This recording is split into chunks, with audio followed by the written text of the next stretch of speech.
Yes sir, screen मिल रहा है। Yes. तो आज का जो सब्जेक्ट है वो सब्जेक्ट है लहसुन के हेल्थ बेनिफिट्स की बात हम करने जा रहे हैं। और मैंने जैसा बताया है कि हमारा शीर्षक ये भी है कि इसे लेने का सही तरीका क्या है। तो हम health benefits of garlic and how to take it पे बातें करेंगे। Let's start the session. मैं खाली आपका चैट सामने रख लेता हूँ कहीं कोई। यस।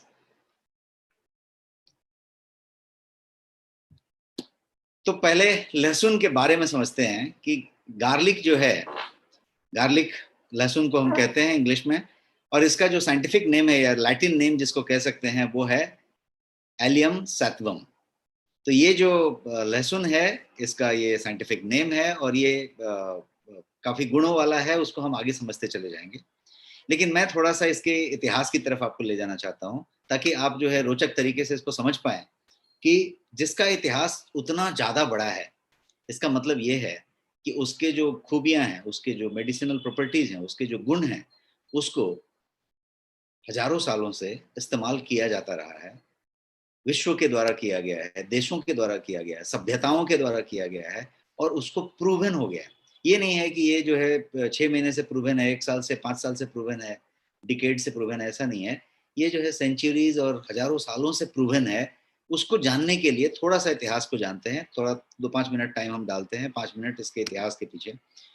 तो सबसे पहला बात है कि ऐसा कहा जाता है कि कम से कम 450 टाइप के लहसुन पाए जाते हैं पूरी दुनिया में। यदि अक्रॉस द ग्लोब की बात करेंगे, वर्ल्ड वाइड यदि बात करें, तो लहसुन की यदि प्रजातियां देखें या वेराइटी देखें, थोड़ा बहुत समानता रहेगा, कोई बड़ा रहेगा, कोई छोटा रहेगा, कोई लालिमा लिए रहेगा, कोई ब्लैकिश रहेगा, कोई कोई और कली कलर का रहेगा, किसी की कली बड़ी रहेगी, किसी की छोटी रहेगी, किसी का बल्ब बड़ा रहेगा, किसी में 22 कली रहेगी, किसी में जो है क्लोव, या किसी में 18 रहेगी, किसी में 30 तक रहेगी। ऐसे बहुत सारे वेराइटीज। तो मैंने बहुत सारे तस्वीर आपके सामने रखे हैं जो अलग अलग शहर देशों के अलग अलग इलाके के लहसुन की प्रजातियां हैं।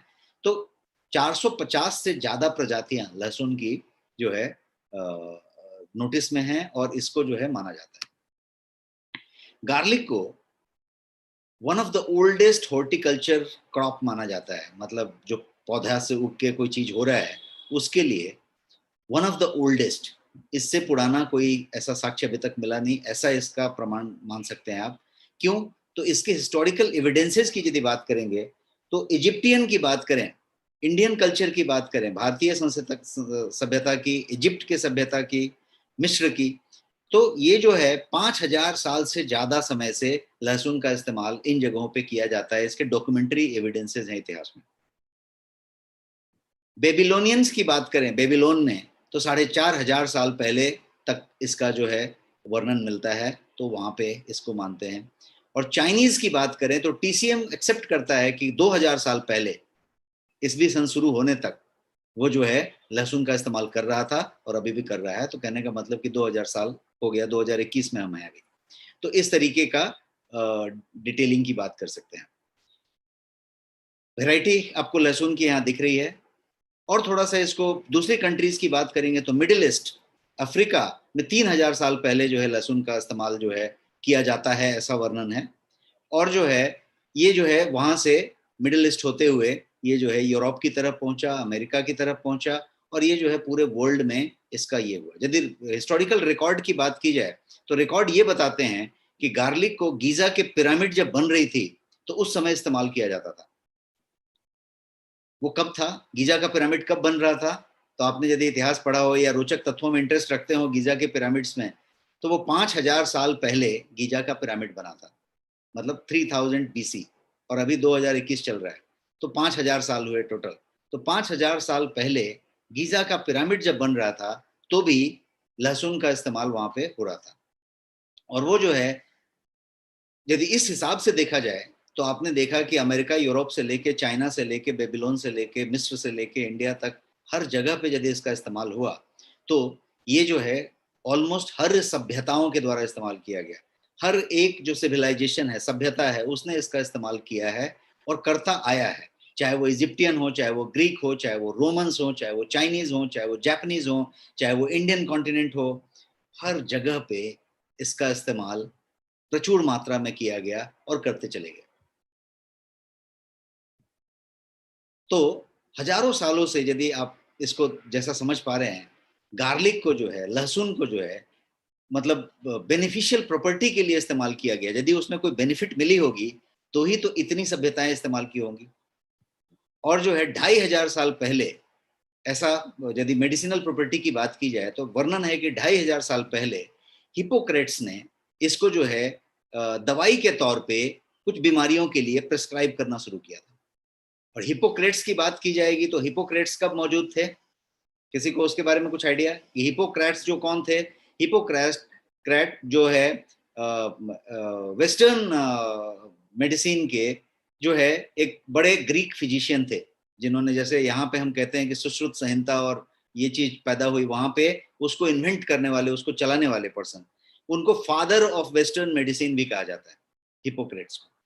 तो हिपोक्रेट्स ने इसको आज से 2500 साल पहले प्रेस्क्राइब किया कि भाई ये लिखना है। 2500 साल पहले कैसे होता है? तो हिपोक्रेट्स कब मौजूद थे? 460 बीसी में मौजूद थे, 460 बीसी। और आज है 2000, सॉरी, क्या बोलते हैं, 2021 चल रहा है। तो 2021 में 460 ऐड कीजिए तो आप जो है 2500 साल पहले पहुंच जाएंगे। तो 2500 साल पहले जब हिपोक्रेट्स हुए, जो वेस्टर्न मेडिसिन के फादर कहे जाते हैं, उन्होंने इसको दवा के तौर पे प्रेस्क्राइब किया बहुत सारे एलिमेंट के लिए, बहुत सारी बीमारियों के लिए। तो मैं बताने की कोशिश ये कर रहा था इतने स्लाइड्स में कि ये जो था, ये जो है हजारों साल पुराना है। 5000 साल पहले इस्तेमाल के प्रमाण मिले, हर सभ्यता ने इस्तेमाल किया। और आज से 2500 साल पहले इसको दवाई के रूप पे प्रिस्क्राइब किया गया, वो भी किसके द्वारा? उसके द्वारा जिसको कि वेस्टर्न मेडिसिन का फादर कहा जाता है, उनका जनक कहा जाता है वेस्टर्न मेडिसिन का। और आज पूरी दुनिया वेस्टर्न मेडिसिन पे चल रही है। तो इतना इसका महत्व है लहसुन का, जैसा मैं बताने की कोशिश कर रहा हूँ। एंशियंट ग्रीक ओलंपिक की बात करेंगे आप, तो एंशियंट ग्रीक जो है हमेशा से ओलंपिक की चीज में, हिस्ट्री में दिखाया जाता रहा है। तो एंशियंट ग्रीक ओलंपिक में भी इस गार्लिक का जो है इस्तेमाल करने का वर्णन है, और वो भी परफॉर्मेंस इनहांसिंग के लिए। मतलब कोई भी प्लेयर जो है, कोई भी ओलंपिक का जो परफॉर्मर है, उसकी परफॉर्मेंस को इनहांस करने के लिए लहसुन का इस्तेमाल करने के प्रमाण इतिहास में मिस्र के मौजूद हैं। एंड ये सारा कुछ मैं कह रहा हूं हिस्टोरिकल प्रूफ्स के बेसिस पे। हिस्टोरिकल जो जो आधार हैं वो ये सब की तरफ बता रही है। अब मेडिसिनल यूज की बात करते हैं कि इसका जो है स्वास्थ्य के लिए इस्तेमाल करते हैं, तो मेडिसिनल यूज होगा कुछ। तो मेडिसिनल यूज को थोड़ा समझने की कोशिश करें। तो through out history, middle east हो, ईस्ट एशिया हो, नेपाल हो, यूरोपियन कंट्रीज हो, जापानीज हो, चाइनीज हो, आप जो है देखेंगे कि गार्लिक को इस्तेमाल किया जाता रहा है ब्रोंकाइटिस के लिए, हाइपरटेंशन के लिए, ब्लड प्रेशर के लिए, ट्यूबरक्लोसिस के लिए, बिकॉज उस समय टीबी बहुत बड़ा चीज हुआ करता था, लीवर डिसऑर्डर्स के लिए, डिसेंट्री के लिए, कोई फ्लू के लिए, कोई इंटेस्टिनियल वर्म हो गए जो आंत में कीड़े हो जाते हैं उसके लिए, और जो है रिमेटॉइड के लिए, कोई अर्थराइटिस के लिए, डायबिटीज के लिए, फीवर के लिए, कार्डियक प्रॉब्लम के लिए, मतलब यू नेम अ डिजीज और इसका इस्तेमाल किया गया है। यू नेम अ डिजीज और इसका इस्तेमाल किया गया है। तो ये किस तरीके से हुआ कि ये एक तरीके से मेडिसिनल प्रॉपर्टी के लिए हमेशा से इस्तेमाल किया जाता रहा। आप अपने घर में चेक कर लीजिए, यदि आपके पिताजी, आपके दादाजी, आपके नाना जी, आप कभी चेक करेंगे तो वो लोग भी कभी ना कभी लहसुन छील के खाते थे और उसको मेडिसिनल प्रॉपर्टी के तौर पे इस्तेमाल करते थे। तो लहसुन को छील के खाने की प्रथा केवल इंडिया में नहीं है। मैं यूरोप में देखा हूं कि शॉप्स होते हैं जो मॉर्निंग में लहसुन को पील करके आपको देते हैं और आप लहसुन को वहां पे खा के पानी पी लेते हैं, और ये सर्विस ऑफर की जा रही है। तो कहने का मतलब कि you go to China, you go to European countries, you go to Japan, you will find that लहसुन जो है वहां पे कहीं ना कहीं इस्तेमाल किया जाता है। आपके घर में भी लहसुन इस्तेमाल किया जाता रहा है, अदर देन योर किचन और सब्जी और दाल और छौंक लगाने के अलावा। यदि आप देखेंगे तो लहसुन का कभी ना कभी इस्तेमाल आपके दादी माँ के नुस्खे में, या पिताजी ने या दादाजी ने कभी ना कभी आपने देखा होगा कि मेडिसिन की तरह इस्तेमाल किया होगा, या बहुत सारे आप लोग इस्तेमाल करते होंगे। तो ये उस तरीके से मेडिसिनल प्रॉपर्टी की बात होती है। अब मैं आपको कुछ रोचक तथ्य बताना चाहता हूं लहसुन के बारे में। जितना ज्यादा रोचक तथ्यों को आप समझ पाएंगे उतना ज्यादा आपको लहसुन से इंटरेस्ट आएगा। और मेरा पर्पस, ऑब्जेक्टिव जो है वो यही है कि मैं आपको थोड़ा और इंटरेस्टेड करूं लहसुन के प्रति, कि आपका यदि इंटरेस्ट बढ़ेगा तो आप जो है ज्यादा उसको सेवन करेंगे या उसके बारे में नजदीक आएंगे उसके। तो क्या मैं कुछ रोचक तथ्य आपको बताऊं, आप इसके लिए इंटरेस्टेड हैं? टाइप यस यदि आपको इंटरेस्ट है उस रोचक तथ्यों में, तो मैं दो चार रोचक तथ्य आपको बताता हूं। अमेजिंग, तो इतने लोग इंटरेस्टेड हैं। तो मैं जो है, thank you so much for overwhelming response. मैं जो है अभी आपको कुछ रोचक तथ्य गिना के बताता हूं और आपको मजा आएगा रोचक तथ्य समझ के। और सारे के सारे फैक्ट बेस्ड हैं, इतिहास से कलेक्ट किए हुए रोचक तथ्य हैं। पहला रोचक तथ्य मैं आपको ये बताऊंगा कि इजिप्टियंस जो थे वो जो है गार्लिक की पूजा करते थे गॉड की तरह। गार्लिक का पूजा किया गया है इजिप्टियंस के द्वारा, इसका वर्णन है। इतना ही नहीं, एक और बड़ा विचित्र चीज है इजिप्ट में, कि इजिप्ट में एक पूरा का पीरियड ऐसा है, पूरा का पूरा वक्त ऐसा है, समय ऐसा है, जिसमें गार्लिक को, लहसुन को मुद्रा के रूप में इस्तेमाल किया गया, करेंसी के तौर पे इस्तेमाल किया गया। कुछ लिया दिया, लहसुन दिया। सबसे बड़ी चीज लहसुन हो गई, लहसुन दिया। आपके पास कितना लहसुन है, उनके पास वो लहसुन है। लहसुन है तो ये काम हो जाएगा, करेंसी है वो, मुद्रा के तौर पे इस्तेमाल की गई है ना। इंटरेस्टिंग, रोचक है। गार्लिक को वर्कर्स को पे करने के लिए इस्तेमाल किया गया। स्लेव होते थे उस समय, गुलाम होते थे, गुलाम को पे करने के लिए गार्लिक का इस्तेमाल होता था, कि कितना बंडल गार्लिक दिया और कितने गुलाम खरीदे, कितने गुलाम से काम करवाया। ये इस तरीके का इतिहास में स्पष्ट वर्णन है और ये बड़ा रोचक तथ्य था, मैंने आपके साथ शेयर करने की सोची। इतना ही नहीं, जो ग्रेट पिरामिड्स जितने बने हैं, जिसको आज तक कोई नहीं समझ पाया कि इतनी ऊंची इतनी बड़ी पिरामिड बनी कैसे, आज तक रहस्य सुलझा नहीं। वो पिरामिड को जो बनाए जा रहे थे, जो लोग बनाते थे, जो वर्कर्स थे, जो स्लेव्स थे, उन लोगों ने गार्लिक पे काम किया था। और इतना पॉपुलर था गार्लिक कि इसका जो शॉर्टेज होता था, जब गार्लिक का, जब फसल कम होती थी, शॉर्टेज होता था, तो काम रुक जाता था। मतलब इसका वर्णन है कि पिरामिड जब बनते थे, ग्रेट पिरामिड जब बन रहे थे, तो उनका काम बार बार बीच में रुकता था। और रुकने का जो वजह था वो था कि गार्लिक की शॉर्टेज हो गई। तो जो गार्लिक ही दिया जाता था लेबरर्स को और गुलाम को, स्लेव जिसको कहते हैं, तो ये सारा कुछ पिरामिड का कंस्ट्रक्शन अफेक्ट करने का काम भी कर पा रहा था, इस लेवल पे पॉपुलर था। और एक तथ्य आपके साथ शेयर करूं तो हिस्ट्री का रिकॉर्ड बताता है, इतिहास में इस बात का वर्णन है कि जो स्लेव्स थे इजिप्ट में, ये जब पिरामिड्स बन रहे थे, तो जो स्लेव्स थे, दो बार ऐसा वर्णन है कि उनके जो है क्या बोलते हैं उसको, रिवोल्ट हो गया, विद्रोह हो गया। तो दो बार रिवोल्ट की चर्चा है और दोनों बार रिवोल्ट जो हुआ वो लहसुन की वजह से हुआ। उसका कारण ये था कि नाइल रिवर में, नाइल नदी जो है उसमें जो है बाढ़ आ गया, पूरा फ्लड आ जाता है। फ्लड आया तो फ्लड होने की वजह से पूरा लहसुन का खेती खत्म हो गया। और खेती खत्म होने से लहसुन पैदावार नहीं हुई। लहसुन पैदावार नहीं हुई तो विद्रोह हुआ उन स्लेव्स में। ये दो बार विद्रोह और दोनों बार विद्रोह लहसुन की वजह से। तो ये एक इंटरेस्टिंग फैक्ट था। और एक बड़े मजेदार फैक्ट है आपके लिए, और वो मजेदार फैक्ट ये है, और ये फैक्ट आप सारे का सारा गूगल करके देख सकते हैं या आप कहीं पे सुने होंगे ऑलरेडी तो जानते होंगे, बहुत सारे कोई फिल्म देखे होंगे, सीरियल्स देखे होंगे, कार्टून देखे होंगे, तो भी आप ये फैक्ट पे इंटरेस्ट लेंगे। ये फैक्ट ये है कि गार्लिक को हमेशा, जो बोलते हैं ना कि इविल आईज से, प्रेतात्मा है या बुरी नजर से, बोलते हैं ना बुरी नजर से बचाए, तो बुरी नजर से बचाने के लिए चौखट पे कुछ टांग देते हैं। उसी तरीके से बुरी नजर से बचाने के लिए लहसुन का इस्तेमाल किया जाता रहा है काफी यूरोपियन कंट्रीज में, और काफी जो है इजिप्ट में और इस एरियाज में, बुरी नजर से बचाने के लिए, इविल आईज से बचाने के लिए। इतना ही नहीं, इसको जो है डोर पे टांग दिया जाता है ताकि कोई जो है भूत प्रेत वाला, बुरा नजर वाला चीज आए नहीं। और वेस्टर्न कंट्रीज में तो इसका अलग ही इस्तेमाल है। और वो इस्तेमाल ऐसा है कि माना जाता है कि जो वैम्पायर्स होते हैं, वैम्पायर क्या होते हैं, हमारे यहाँ जैसे भूत प्रेत होते हैं, आदमी का मृत्यु हो जाने के बाद, मर जाने के बाद जो धारणा मानी जाती है कि वो जो है भूत बन के आ गया, प्रेत बन के आ गया, वैसे ही वेस्टर्न कंट्रीज में ये मानते हैं कि जो मर गया वो जो है बाद में वैम्पायर बन के आ गया। वैम्पायर मतलब भूत, भूत ही, बट वो खून पीने वाला भूत। कितने लोग यहाँ पे 35-40 से ऊपर के उम्र के हैं जो ड्रैकुला का नाम सुने हैं? हमारे बचपन में ड्रैकुला बहुत फेमस हुआ करता था, जो शक करता था ब्लड। कितने लोग ड्रैकुला का नाम सुने हैं? काफी लोग यस टाइप कर रहे हैं। तो ये जो ड्रैकुला की जो परिकल्पना थी वो पूरा का पूरा वैम्पायर था, मतलब वो दांत से शक करके ब्लड पी लेता था। तो खून पीने वाला प्रेत इज वैम्पायर। तो ये जो वैम्पायर है, ब्लड शकर जिसको कहेंगे, उसको जो ड्रैकुला को भगाने के लिए, उसको दूर रखने के लिए लहसुन का प्रयोग किया गया। ये जो तस्वीर मैंने आपके सामने रखी है, ये यूके की एक म्यूजियम है, बहुत फेमस म्यूजियम है। उस फेमस म्यूजियम में ये लहसुन रख के इस तरीके की चीजें सजाई हुई है। ये एक्चुअल तस्वीर है जिसमें आप देख रहे हैं कि भूत प्रेत वाली सारी चीजें हैं, वैम्पायर वाली चीजें हैं, और लहसुन रख के उसको भगाने की बात की गई। आप बहुत सारे कार्टून देखेंगे यूरोपियन कंट्रीज में जिसमें वैम्पायर होगा और एक सर होगा जिसमें लहसुन बना होगा, और ये दोनों कार्टून कैरेक्टर एक दूसरे को, उसको डर के वो भागता होगा।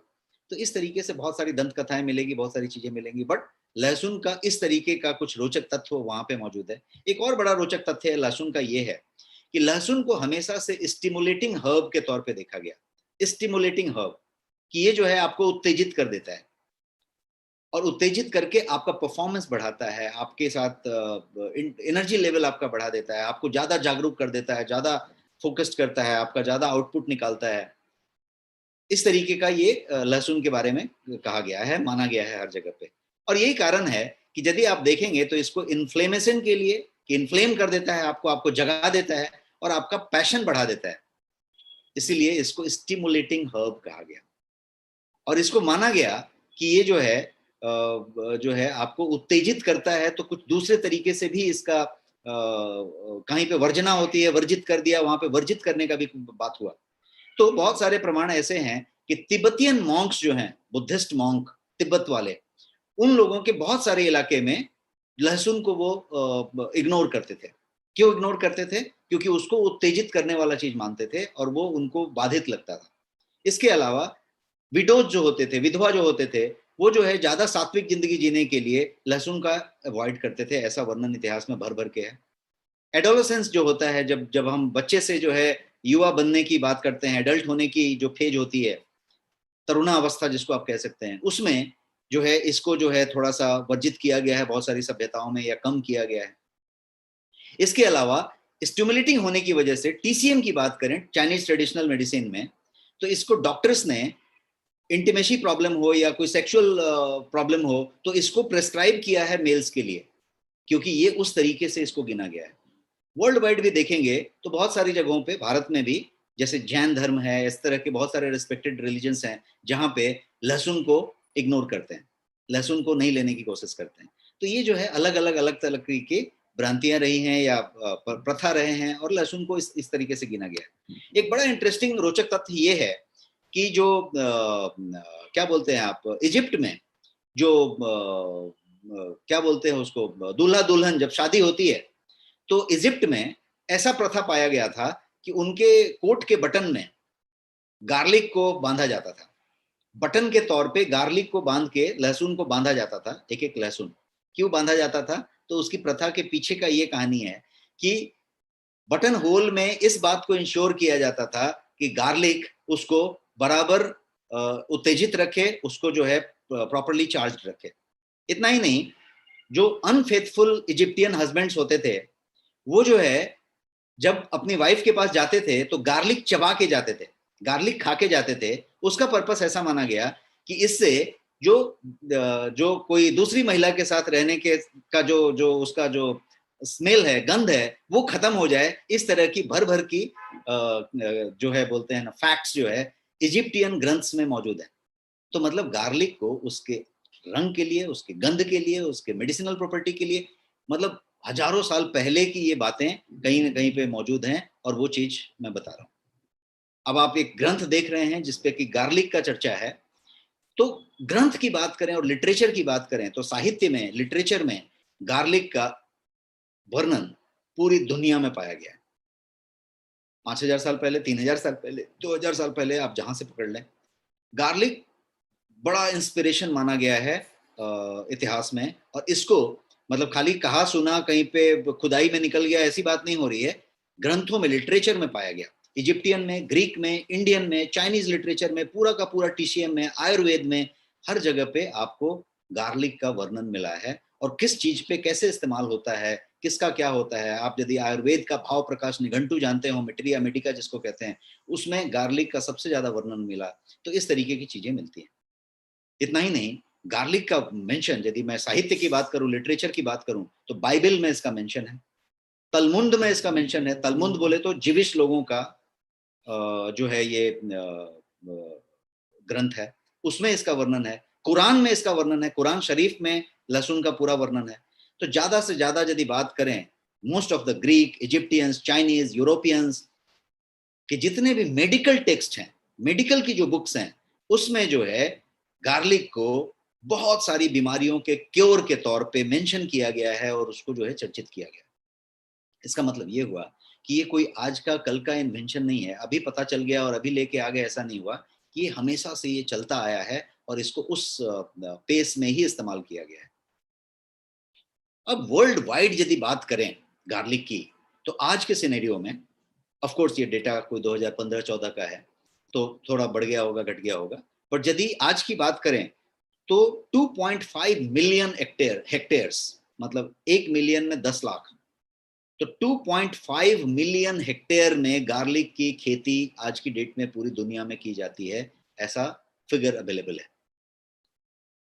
और इसका मतलब ये हुआ कि पूरा वर्ल्ड इसको कंज्यूम करता है, मसाला में कंज्यूम करता है, कड़ी में कंज्यूम करता है। कोई भी आप कड़ी बनाते हैं उसमें इसको डाला जाता है, दाल का छौंक लगाते हैं तो डाला जाता है, कोई भी डिश बनाते हैं डाला जाता है, कोई भी व्यंजन हो, कोई भी आपका जो है कोई पकवान हो, चटनी में, अचार में, पापड़ में, यू नेम इट, वहां पे गार्लिक का प्रयोग जो है किया जाता है। ब्रेड में गार्लिक प्रयोग किया जाता है। कितने लोग यहाँ पे पिज्जा के शौकीन हैं, या आपके घर में बच्चे पिज्जा के शौकीन हैं? तो आपने हमेशा ये वर्ड सुना होगा कि गार्लिक ब्रेड ऑर्डर कर लो, उसमें गार्लिक ब्रेड नाम की चीज होती है। तो गार्लिक ब्रेड जो है, ये तो क्वाइट कॉमन वन। यदि आप यूरोप चले जाएं और यदि यूएस चले जाएं और इंडिया में आप गार्लिक घर में जो आपके पिज्जा ऑर्डर करते हैं उनसे पूछें गार्लिक ब्रेड के बारे में, वेराइटी बता देंगे। गार्लिक ब्रेड में गार्लिक का पेस्ट इस्तेमाल किया जाता है, तो गार्लिक ब्रेड होगी। तो कहने का मतलब कि गार्लिक को हर व्यंजन में इस्तेमाल किया गया और पूरे दुनिया में इसका इस्तेमाल किया जाता रहा। गार्लिक का जो अरोमा होता है, जो उसका जो फ्लेवर होता है, ऑफ कोर्स प्रिय नहीं होता है, थोड़ा सा बदबूदायक होता है, लेकिन उसका जो व्यंजन में डालने का जो अरोमा होता है, उससे जो एक फ्लेवर आती है, वो जो टिंच आता है, वो इररेसिस्टिबल है। उसको कोई जो है इग्नोर नहीं कर सकता। वो जो है आपका, वो क्या बोलते हैं उसको, आपको जगा देता है, आपकी भूख को जगा देता है, आपके इंटरेस्ट को, रुचि को जगा देता है, आपको जो है बड़ा अच्छा लगता है। तो इसीलिए फूड के टेस्ट के साथ साथ फूड के अरोमा के लिए गार्लिक का इस्तेमाल किया जाता है। मतलब ये पूरा का पूरा इरिस्टिबल है, मतलब कैप्टिवेटिंग कह सकते हैं आप, कि वो आपको एकदम पकड़ लेता है कि ये बहुत पसंद आ गया, वैसा होता है। और इसी कारण से यही एक रीजन है कि इसका इस्तेमाल जो है फ्लेवर बूस्टिंग के लिए किया जाता है। कोई भी कड़ी बनाते समय, दाल में छौंक लगना हो या कोई कड़ी बनानी हो या कोई चीज बनानी हो, उसमें इसका इस्तेमाल किया जाता है। इसको जो है कोई भी फ्राई करना हो या पिज्जा का टॉपिंग्स डालना हो, पास्ता बनाते हैं वेस्टर्न कंट्रीज में, वहां पे इसको इस्तेमाल करना हो, और कोई भी मांस वाली प्रिपरेशन बने, मीट की कोई भी प्रिपरेशन बने, तो बाय डिफॉल्ट लहसुन का उसमें इस्तेमाल होता है। उसके बारे में साइंस ये कहता है कि चूंकि मीट को पचाने के लिए, मीट को मेटाबोलाइज करने के लिए, डाइजेस्ट करने के लिए इसका बहुत बड़ा रोल है, इसके लिए इस्तेमाल करते हैं। लेकिन मैं अभी अरोमा की बात कर रहा हूँ। अरोमा के तौर पे मीट को अच्छा बनाने के लिए, कोई भी नॉनवेज को बनाने के लिए, इसको कोई भी डिप्स होते हैं, कितने सारे डिप्स आप बाजार में खरीदते रहते हैं, बहुत सारे ब्रांड के आते हैं जो पेस्ट जैसे डिप्स होते हैं। तो वो डिप्स, मैंने डिप्स की तो कल्पना ही नहीं की जा सकती बिना लहसुन के। लहसुन डिप का मेन इंग्रेडिएंट होता है, कोई भी डिप आप लेके आए। तो ये सारा का सारा क्या करता है, ये एक्चुअली ये फ्लेवर जब आप देखते हैं, लेते हैं, या कहीं पे आपको टेस्ट जब आता है फूड में, तो ये इंस्टेंटली आपको लाइव कर देता है। It it I mean livens you up, और डिश को जो है ऐसा कर देता है कि ये आपको जगा दे, अवेकन कर दे, और सेंसरी ऑर्गन्स आपके अवेकन हो जाते हैं। मतलब तो इसलिए इसका हमेशा से टेस्ट के लिए इस्तेमाल किया जाता रहा है। गार्लिक के कंजम्पशन की यदि आप बात करें, तो यूएसए में और यूरोप में इसकी जो इस्तेमाल हुई वो 1990 के बाद 3 गुना हो गई। 1990 तक थोड़ा कम इस्तेमाल होता था, खेती भी कम होती थी। मैंने इसको बड़ा करीब से देखा है और उसके स्टैटिस्टिक्स को समझा है, इसलिए मैं ज्यादा डेटा आपको बता पा रहा हूँ। 1990 के बाद, मतलब आप बहुत पीछे नहीं जा रहे हैं, आप जो है करीब 30 साल पहले की बात कर रहे हैं। इन्हीं 30 सालों में उनके यहाँ पे इसका इस्तेमाल यूरोप और अमेरिका में ट्रिपल हो गया, 3 टाइम्स। उनके सुपरमार्केट्स में, उनके डिशेज में, उनकी बातों में, उनके मेडिसिनल्स में, उनके सप्लीमेंट्स में इसका इस्तेमाल बढ़ता चला गया, और वहां पे खेती इसका बढ़ता चला गया, क्योंकि उन्होंने डिस्कवर किया कि ये जो है छोटा सा दिखने वाला बल्ब बहुत डिलाइटफुल प्रॉपर्टी रखता है, बहुत हाई मेडिसिनल प्रॉपर्टी रखता है। और मैक्सिमम नंबर ऑफ रिसर्च जो हुए गार्लिक पे पिछले 20 से 25 सालों में, वो जो है अमेरिका में हुए, यूरोप में हुए। ज्यादा से ज्यादा अमेरिकन साइंटिस्ट, यूरोपियन साइंटिस्ट, वहां के बायोकेमिस्ट, इन्होंने गार्लिक को और ज्यादा रिसर्च किया और ज्यादा उसमें से फॉर्मुलेशंस बनाए, यहां तक कि गार्लिक जो स्टेबिलाईज हुआ फर्स्ट टाइम और उसका पेटेंट हुआ, वो भी यूरोपियन साइंटिस्ट ने किया। तो इसका मतलब ये हुआ कि ये यूरोप में इसको जो है जरा साइंटिफिक जामा पहनाया गया। दुनिया का इतिहास का था, लेकिन वहां पे इसको बहुत ज्यादा इस्तेमाल करके मेडिसिन में लाने का, मॉडर्न मेडिसिन में, मॉडर्न सप्लीमेंट्स में बहुत ज्यादा उसका इस्तेमाल करने लगे। China remained the supplier of the herb.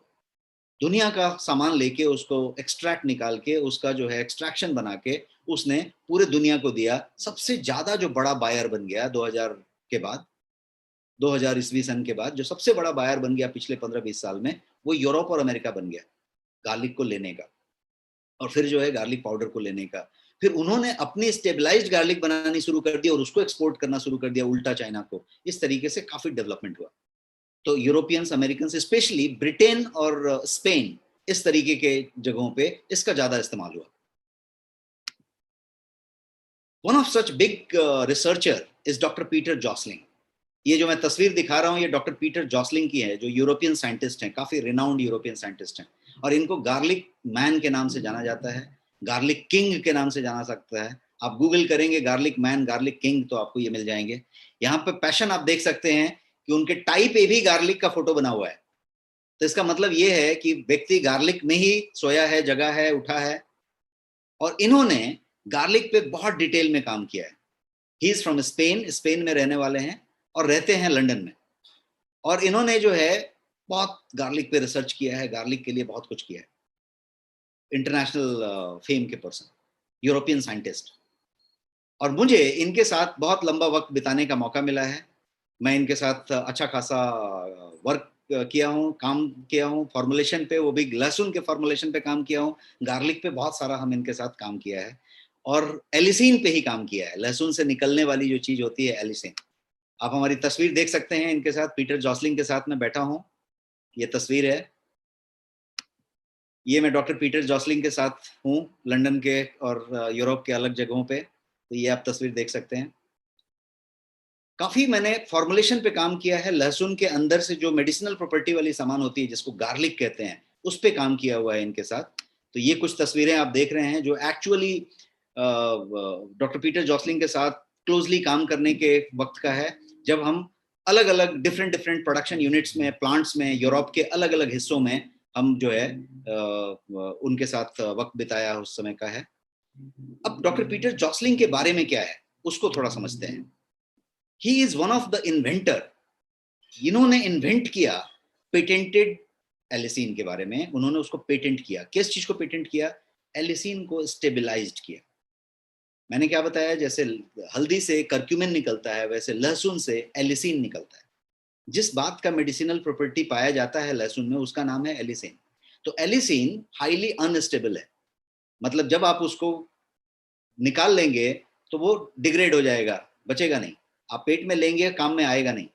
तो इन्होंने उसको स्टेबलाइज किया और स्टेबलाइज करके उसको पेटेंट कर लिया।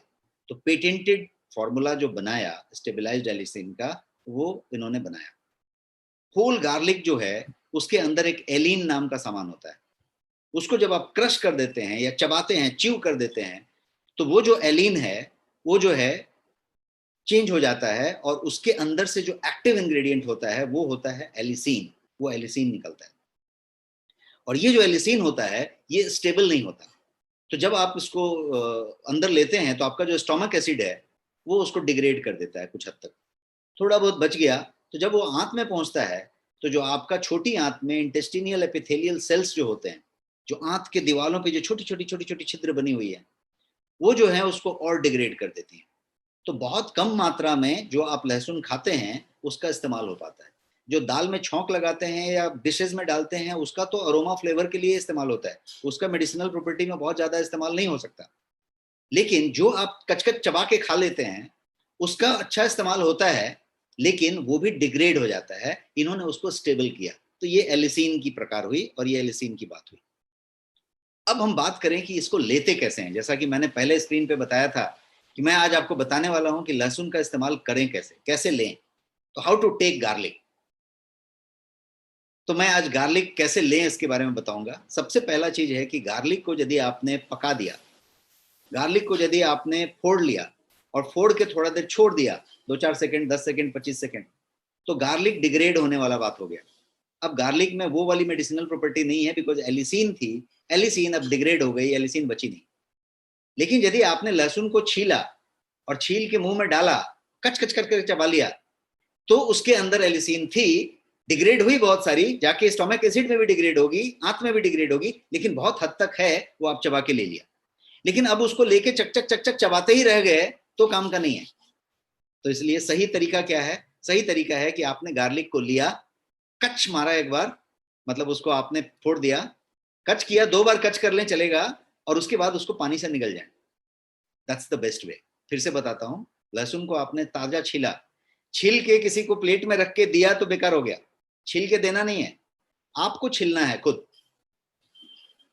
छीलने के बाद आपने यदि इसको खाया, खाने के बाद चाह पे ले जाइए, इसको चबाइए, कच कच 2 बार फोड़ दीजिए, उसके बाद उसको गलत पानी से अंदर ले लीजिए। ये लहसुन का एक तरीका हुआ लेने का, जो डिग्रेड होगा अंदर जाके, लेकिन बहुत हद तक आपने बेस्ट फॉर्मेट में इसको ले लिया, ऐसा है। दूसरा तरीका है लेने का, इसको सप्लीमेंट के तौर पे आप लें, जिसमें ये सब कहानी नहीं है। सप्लीमेंट के तौर पे आप ले सकते हैं। सप्लीमेंट में ये जो है फॉर्मुलेटेड कंडीशन में है, उसकी आइल निकाल के उसको स्टेबल कंडीशन में रखा हुआ है, आप उसी को गल्प कर लिया, तो आपको ये कच पच करना नहीं पड़ा, मुंह बदबू की बात नहीं आई, बैड ओडर की बात नहीं आई, आपने अंदर लिया और आप जो है कर लिया। तो ये जो है खाने का लेने का तरीका मैंने आपको बताया। अब जो है थोड़ी सी इसके फॉर्मुलेशन और इसके जो है कंपोजिशन की बात करें कि गार्लिक के अंदर क्या क्या है, मेडिसिनल प्रॉपर्टी की तरफ बढ़ें, तो उसके पहले समझें कि इसमें क्या क्या है।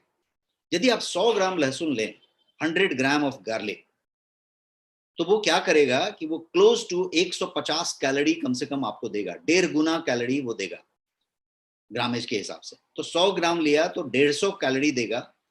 33 ग्राम उसके अंदर कार्ब्स होंगे, 6.36 ग्राम जो है प्रोटीन पाया जाएगा, और गार्लिक के अंदर विटामिन भर के होंगे। विटामिन B1 होगा, B2 होगा, B3 होगा, B6 भी होगा। और ये वही B6 है जो कोई भी चीज को यदि आप ग्रहण करते हैं तो उसके मेटाबॉलिज्म को बहुत बढ़िया कर देता है, फास्ट कर देता है। और यही कारण है कि मीट में या किसी भी तरीके के मांस वाला भोजन में लहसुन का इस्तेमाल डिश में पुराने समय से किया जाता रहा है। हमें डिश बहुत पसंद आती है, लेकिन उसका एक साइंटिफिक रीजन है कि यदि लहसुन का इस्तेमाल ठीक से हुआ है तो आप देखिएगा कि उसमें B6 की मात्रा है और वो उसको मेटाबोलाइज करने में बहुत फास्ट मदद करेगा। इसके अलावा इसमें फोलेट है, इसमें विटामिन सी है, इसमें कैल्शियम है, इसमें आयरन है, इसमें मैग्नीशियम है, इसमें मैग्नीज है, इसमें फास्फोरस भर भर के है, इसमें पोटेशियम है, इसमें सोडियम है, इसमें जिंक है। मतलब लहसुन जो है इस तरीके से रिच है, और हम इसको एकदम फालतू चीज समझते हैं, या एकदम छोटा सा अदना सा चीज समझते हैं और किचन में पड़ा रहता है साइड में। यहाँ तक कि लहसुन का यदि थोड़ा सा प्राइस इधर उधर बढ़ जाए तो आपको लगता है कि लहसुन इतना महंगा कोई खरीदेगा, लहसुन इतना महंगा क्यों खरीदना चाहिए। तो हम लहसुन को बेसिकली वैल्यू बहुत कम करते हैं, और इसीलिए मैं इसको बहुत ज्यादा इतिहास बता के, इसका महत्व बता के स्लाइड पे आपको लेके आ रहा था क्योंकि मैं आपको ये बताना चाह रहा था कि जिसको हम बिल्कुल वैल्यू नहीं करते, मतलब रत्ती भर भी वैल्यू नहीं देते, वो कितनी वैल्यू का पदार्थ है, और वो आपके पास किचन में पड़ा हुआ है और उस तरीके का चीज है। तो ये एक और बात बताई मैंने। अब थोड़ा फॉर्मुलेशन को समझते हैं। फॉर्मुलेशन समझने के पहले ये बात समझनी जरूरी है कि इसके अंदर सल्फर की जो मात्रा है वो बहुत ज्यादा है। लहसुन के अंदर सल्फर की कंटेंट बहुत ज्यादा है, इसीलिए इसको लेने के बाद आपको एक एसिडिटी जैसी चीज होती है। ये जो सल्फर है उसकी बात हो रही है। लेकिन सल्फर से इसका फायदा क्या है? हाई सल्फर कंटेंट होने की वजह से इसमें एंटीबायोटिक प्रॉपर्टीज हैं। इतना कि लहसुन का जो पौधा होता है, फसल में जब लगा रहता है, तो लहसुन के पौधे के पास इतना एंटीबायोटिक प्रॉपर्टी होता है कि उसको बहुत सारे कीड़े, फंगस, जो भी खेती में नुकसान करने वाले चीज हैं वो कम करते हैं।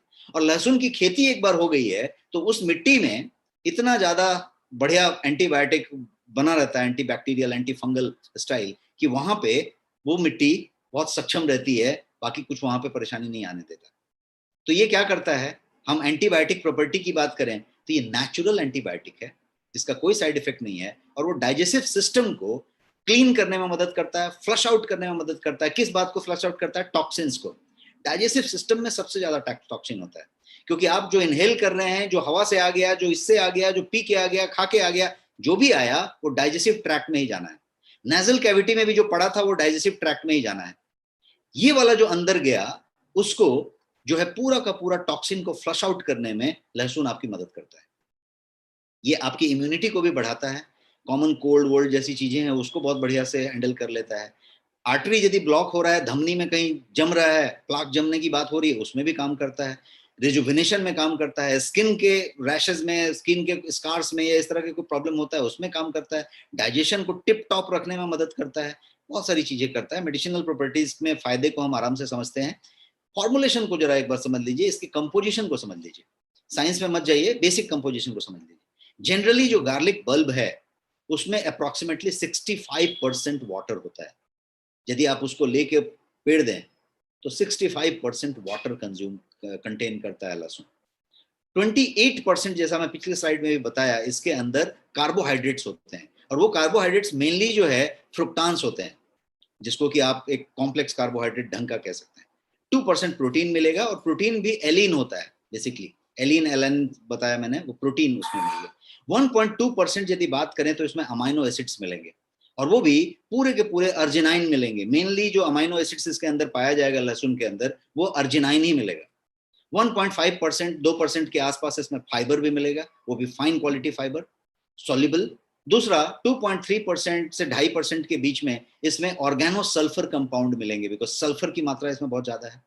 तो ये जो है इसमें ट्रेस मिनरल्स भी भर के हैं। ये इतने चीजों के अलावा ट्रेस मिनरल्स बहुत रखता है, और ट्रेस मिनरल्स आपको पता है कि विटामिन की तरह भर भर के आपके हेल्थ के लिए जरूरी माना जाता है। और ट्रेस मिनरल्स जो लहसुन के अंदर मौजूद हैं वो सारे के सारे ऑलमोस्ट मौजूद हैं, जैसे कॉपर है, आयरन है, मैग्नीशियम है, जिंक है, सिलेनियम है, जर्मीनियम है। ये सारे के सारे लहसुन में प्रचुर मात्रा में मौजूद हैं। अब बताइए कि लहसुन आपके पास जो किचन में ऐसे कोने में पड़ा हुआ है, जिसको आप कभी ज्यादा वैल्यू नहीं दिया, कभी आपके पिताजी ने कभी लहसुन खाया या दादाजी ने खाया तो आपने उसको देखा कि हाँ वो खाते थे, आपने कभी ट्राई नहीं किया, ट्राई भी किया तो बदबू की वजह से किसी बात से एक बार लिया, दो बार लिया और छोड़ दिया। आप देखिए गैप कि लहसुन के अंदर कितना कुछ है, पूरा आरोग्य उसमें छुपा हुआ है यदि आप लहसुन की बात करें तो क्या लहसुन कर सकता है? आरोग्य की बात करें तो वो क्या कर सकता है? तो हेल्थ बेनिफिट्स की बात करते हैं। हेल्थ बेनिफिट्स की यदि बात करें लहसुन की तो सो मेनी बेनिफिट्स, मतलब लिस्ट गिनाएंगे तो लिस्ट खत्म नहीं होगी। मैं अभी तक जितनी बातें कर रहा हूँ हेल्थ बेनिफिट जैसी ही बातें करते बैठा हूँ। लेकिन एनसीबीआई की बात करें तो एनसीबीआई जो कहता है अपने साइट पे, एनसीबीआई अपने रिसर्च पेपर्स में जो कहता है, तो एनसीबीआई ये कहता है कि डिफरेंट कंपाउंड्स जो गार्लिक के अंदर पाए जाते हैं वो कार्डियोवैस्कुलर डिजीज के रिस्क को कम करते हैं, वो एंटी ट्यूमर हैं, एंटी माइक्रोबियल हैं, और वो जो है हाई ब्लड प्रेशर को कम करते हैं, रेगुलेट करते हैं, और ग्लूकोज कंसंट्रेशन को भी कम करते हैं, मतलब डायबिटीज पे भी काम करते हैं। ये सारी बातें मैं नहीं कह रहा, एनसीबीआई कह रही है, जो वर्ल्ड की सबसे बड़ी ऑथोरिटी मानी जाती है, वो कह रही है। तो ये मॉडर्न साइंस में ये कहा जा रहा है। इतिहास में आपने ऑलरेडी सुना, हिपोक्रेट्स ने उस समय दवाई में लिखा, तो ये प्रूवन, टेस्टेड, स्टेबलाइज्ड तरीके से ये चीज मौजूद है। अब मैं आपको इतना सारा चीज बताने के बजाय 5 साइंस बैक्ड बेनिफिट्स बताऊंगा। साइंस बैक्ड बेनिफिट्स जो कि विज्ञान से बैक्ड होंगे, और 5 ही बताऊंगा। क्या आप तैयार हैं? अब मैं बेनिफिट्स बताने जा रहा हूं, तैयार हैं तो रेडी टाइप कीजिए चैट बॉक्स में। मैं आपको बेनिफिट्स बताने जा रहा हूं, 5 साइंस बैक्ड बेनिफिट्स मैं आपको बताऊंगा quickly. Amazing, everyone is ready. तो मैं अभी 5 साइंस बैक्ड बेनिफिट बताता हूं। सबसे पहले बेनिफिट्स को समझते हैं। बूस्टिंग इम्यूनिटी इसका सबसे पहला बेनिफिट है। गार्लिक जो है आपका कितना भी स्टबर्न कोल्ड हो, फ्लू हो, इस तरीके का कोई प्रॉब्लम हो, उसमें कितना भी स्टबर्न हो, आपको जो है गार्लिक बहुत जबरदस्त काम करता है। ये जो है आपकी इम्यूनिटी जो है बढ़ाता है किस मामले में? फ्रीक्वेंट सिकनेस के मामले में, कि तुरंत जो है ये हो गया, तुरंत बाद में फेवरिस लग रहा है, थोड़ा खांसी हो गई, कुछ लोगों को बहुत बार छींक आती है, एक बार छींक आई तो छींक ही चलते जा रही है। तो ये जो इस तरीके की जो इश्यूज हैं, फ्लू की बात करें टिपिकली, तो ये बहुत बढ़िया काम करता है। और आज जो है कोल्ड और फ्लू की बात करें तो कोल्ड और फ्लू से बहुत ज्यादा बढ़ के आज की डेट में हम जो है इम्यूनिटी रिक्वायरमेंट पे आ गए हैं। पहले क्या होता था, इम्यूनिटी रिक्वायरमेंट कोल्ड और फ्लू से रिलेटेड था, उतने तक सीमित थी। अब जो है इम्यूनिटी रिक्वायरमेंट कोल्ड फ्लू 2019 के फरवरी के बाद पूरी कहानी, 20 के फरवरी के बाद कहानी चेंज हो गई है। अब हम कोविड-19 एरा में आ गए, पोस्ट कोविड और प्री कोविड और मिड कोविड में चल रहे हैं। तो हम कहाँ पे आ गए कि इम्यूनिटी, और खासकर वो कोल्ड फ्लू वाला इम्यूनिटी बहुत ज्यादा इंपॉर्टेंट हो गया। तो सोचिए लहसुन कितना इंपॉर्टेंट हो गया, अंदाजा लगाइए, ये वहां पे है। इतना ही नहीं, एलिसिन को जो है एंटी बैक्टीरियल बोला गया है, एंटी पैरासिटिक बोला गया है, एंटी फंगल बोला गया है, तीनों बोला गया है, और तीनों साइंटिफिकली प्रूवन है। तो ये क्या कर सकता है? तो ये बैक्टीरियल चीजों को ट्रीट कर सकता है, फंगल को ट्रीट कर सकता है, पैरासिटिक इन्फेक्शन यदि है आपके बॉडी में, आंत में, तो उसको ट्रीट कर सकता है। गार्लिक और एलिसिन की बात करें तो ये जो है बैक्टीरियल ट्रीट करने के लिए ये बेनिफिशियल सल्फर कंपाउंड रिलीज करता है, और वो इम्यून सिस्टम में जर्म को फाइट करने की शक्ति देता है, और जर्म उससे ज्यादा बढ़िया से हैंडल होते हैं। तो ये जो है एंटी वायरल और एंटी बैक्टीरियल प्रॉपर्टी होने की वजह से आपकी इम्यूनिटी को बूस्ट करता है बियॉन्ड अ लेवल, और जो है ये अपने कोल्ड को, सर्दी को, फ्लू को, या कोई भी वायरल इन्फेक्शन यदि है तो उसको बहुत हद तक रोकथाम कर लेता है। आप कितनी मात्रा में लेते हैं, कैसे लेते हैं, इस पर डिपेंड करता है। दूसरी चीज की बात करते हैं, ये पहला चीज था। पहला चीज क्या था? पहला चीज था immunity boosting to the next level, immunity boosting to the next level. दूसरी जो बात है वो है कि गार्लिक एंटी इन्फ्लेमेटरी है, एंटी इन्फ्लेमेटरी गार्लिक में गुण है ये। गार्लिक का जो आइल है, एलिसिन से जब आइल निकल रहा है, तो एलिसिन का जो आइल है वो एंटी इन्फ्लेमेटरी के तौर पे काम करता है। एनसीबीआई ये कहता है कि गार्लिक को यदि आप आइल निकालें तो उसका जो डेरिवेटिव्स है वो जो है एक तरीके से एक PGE2 कहते हैं, जिसको कहते हैं प्रोस्टाग्लैंडिन। प्रोस्टाग्लैंडिन को बनने में सप्रेस कर देता है। क्यों? क्योंकि ये प्रोडक्शन करता है एनो नाम का पदार्थ का। ये जो डेरिवेटिव्स है वो जो एनो को सप्रेस करने लग जाता है, और सप्रेस करने की वजह से ये ओवरऑल एंटी इन्फ्लेमेटरी का काम करता है आपके पूरे बॉडी पे। जब एंटी इन्फ्लेमेटरी काम करता है तो उससे क्या होता है? उससे आपका मतलब आरोग्य रहता है, लेकिन एक्चुअली क्या क्या होता है? तो आपका पेन है, आपका स्वेलिंग है, कोई तरीके का अर्थराइटिस है, कोई साइटिका है, इन्फ्लेम्ड ज्वाइंट है, कोई मसल में ज्वाइंट इन्फ्लेमेशन है, इन सारी चीजों के इन्फ्लेमेशन को वो कम करने में मदद करता है। और ये इन्फ्लेमेशन को कम करता है तो ये सब चीजें बेहतर होती हैं या क्योर होती हैं। अर्थराइटिस फाउंडेशन यदि बात करेंगे तो उसने इसको मेडिसिन के तौर पर रिकमेंड किया हुआ है। और वो किस बात का मेडिसिन रिकमेंड किया अर्थराइटिस फाउंडेशन ने? तो उसने कहा है कि कार्टिलेज डैमेज यदि होता है अर्थराइटिस में तो उसमें ये सीधा सीधा दवा के तौर पे दिया जाता है। तो आप समझिए कि इसका कितना ज्यादा लेना देना आपके इन्फ्लेमेशन से है। अब इन्फ्लेमेशन का केवल लेना देना डायबिटीज से और दर्द से और पेन से और साइटिका से और इससे नहीं है। इन्फ्लेमेशन का लेना देना आपकी पूरी बीमारियों से है। क्रॉनिक इन्फ्लेमेशन यदि लंबे समय तक रह जाए आपके साथ, कभी इन्फ्लेमेशन हुआ ठीक हो गया तो ठीक है, लेकिन क्रॉनिक इन्फ्लेमेशन है और लंबे समय तक आपके साथ रह गया है, रह रहा है, तो क्या होने वाला है कि वो जो है आपके सेल डीएनए को डैमेज करेगा। सेल डीएनए जब डैमेज होगा तो वो क्या करेगा कि वो जिस तरीके से वो उसके सेल्स जो हैं ग्रो होते हैं या डिवाइड होते हैं, उसके तरीके में बदलाव आ जाएगा। सेल के ग्रो होने और डिवाइड होने के तरीके में यदि बदलाव आ जाए तो क्या होगा? ट्यूमर बनना शुरू होगा। ट्यूमर बनेगा तो कैंसर भी हो सकता है, क्योंकि वो मलाइन भी हो सकता है बाद में। तो ट्यूमर बनना कैंसर का हिंट आ गया पहले ही। और ट्यूमर क्यों बनेगा? क्योंकि डीएनए ही डैमेज हुआ, डीएनए जो है वो सेल ग्रोथ का और डिवाइड का पैटर्न ही चेंज हो गया। तो ये इन्फ्लेमेशन का खतरा है। इसीलिए इन्फ्लेमेशन को यदि आपने कंट्रोल कर लिया तो आप बहुत सारी बीमारियों से कंट्रोल हो गए। यहां तक कि डायबिटीज का रूट कॉज इन्फ्लेमेशन है, यहां तक कि आपके हार्ट बीमारियों का रूट कॉज इन्फ्लेमेशन है। तो इन्फ्लेमेशन को कंट्रोल कर लिया तो सब कुछ कंट्रोल हो सकता है। और ये जो गार्लिक है उसमें से निकला हुआ एलिसिन है वो इन्फ्लेमेशन पे बहुत जबरदस्त तरीके से काम करता है, क्योंकि मैंने साइंस के तरीके से बताया कि वो किस तरीके से प्रोस्टाग्लैंडिन नाम का चीज होता है उसको सप्रेस करता है और वो नहीं करने देता। अब हम तीसरी चीज की तरफ बढ़ते हैं। अभी हमने दो चीजें समझी, तीसरी चीज की बात करते हैं। तीसरा जो इसका मेडिसिनल प्रॉपर्टी है वो है कि ये कार्डियोवैस्कुलर हेल्थ के लिए बहुत बढ़िया माना जाता है। अब रिसर्च ने ये कंफर्म किया है, बहुत सारे रिसर्च, एक दो रिसर्च नहीं है, रिसर्च ने कंफर्म करके ये रख दिया है कि एलिसिन जो है, ये जो है आर्टरीज के ऊपर और ब्लड प्रेशर के ऊपर पॉजिटिव इंपैक्ट देता है। इसको समझने के लिए आपको जो है पूरा का पूरा मैकेनिज्म समझना पड़ेगा। ये जो मैं बोल रहा हूं कि इतना जबरदस्त पॉजिटिव इंपैक्ट देता है, ये यदि बात आप समझना चाहते हैं तो आपको जो है एक छोटा सा मैकेनिज्म समझना पड़ेगा, और मैं क्विकली 1 मिनट में वो मैकेनिज्म समझाता हूं आपको कि कार्डियोवैस्कुलर पे ये कैसे काम करेगा। और जितना बढ़िया आप समझ जाएंगे, वो सुबह में आप लहसुन खाना शुरू कर देंगे या कोई सप्लीमेंट लेना शुरू कर देंगे। तो मैं आपको उसके बारे में बताता हूँ कि क्या करता है ये। सबसे पहले समझिए कि गार्लिक के अंदर सल्फर होता है, ये हमने पिछले स्लाइड में भी समझा। गार्लिक के अंदर सल्फर बड़ी मात्रा में होता है, तो सल्फर होता है। अब जो है रेड ब्लड सेल्स जो आपका है, वो सल्फर को हाइड्रोजन सल्फाइड गैस में तब्दील कर देता है। और वो क्या करता है हाइड्रोजन सल्फाइड गैस? वो आपके ब्लड वेसल्स को फुगा देता है, डायलेट कर देता है, मतलब उसको मार्ग प्रशस्त कर देता है। सिंपल सा टेक्निक है। और ये मार्ग प्रशस्त हो जाने की वजह से आपका जो है ब्लड सर्कुलेशन अच्छा होता है, आपका वो प्लाक नहीं जमता, वो नहीं होता, सब कुछ बढ़िया होता है, पाइप आपकी फुगी हुई रहती है, डायलेटेड रहती है, प्रॉपर चलता है। तो लहसुन सीधे सीधे आपके कार्डियोवैस्कुलर हेल्थ पे बहुत जबरदस्त काम करता है, और आपको जो है कार्डियोवैस्कुलर चीजों से दूर रखता है।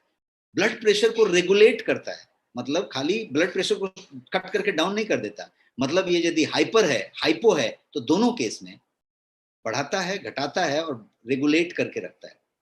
तो as a matter of fact यदि आप देखेंगे तो ये क्या करता है एक्चुअली, तो ये आपके ब्लड प्रेशर के मेडिकेशन को, कोई यदि ब्लड प्रेशर की मेडिसिन आप ले रहे हैं तो उससे आपको छुटकारा दिलवा सकता है।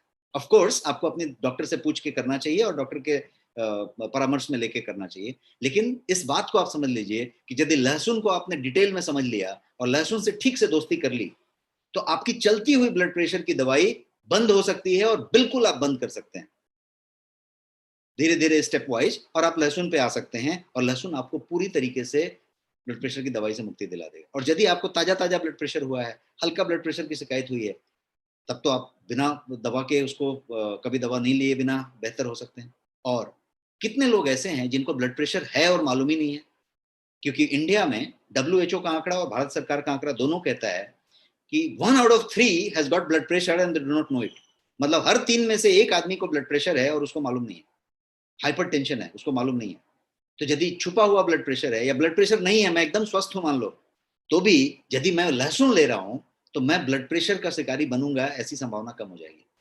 तो ये इतनी बढ़िया चीज है लहसुन के बारे में। आगे बढ़े, टाइप यस, आगे बढ़े। तो हमने आपको अभी तक 3 बताया है, ग्रेट, 3 बताया। अब हम चौथे की तरफ बढ़ते हैं। चौथा ये रहा।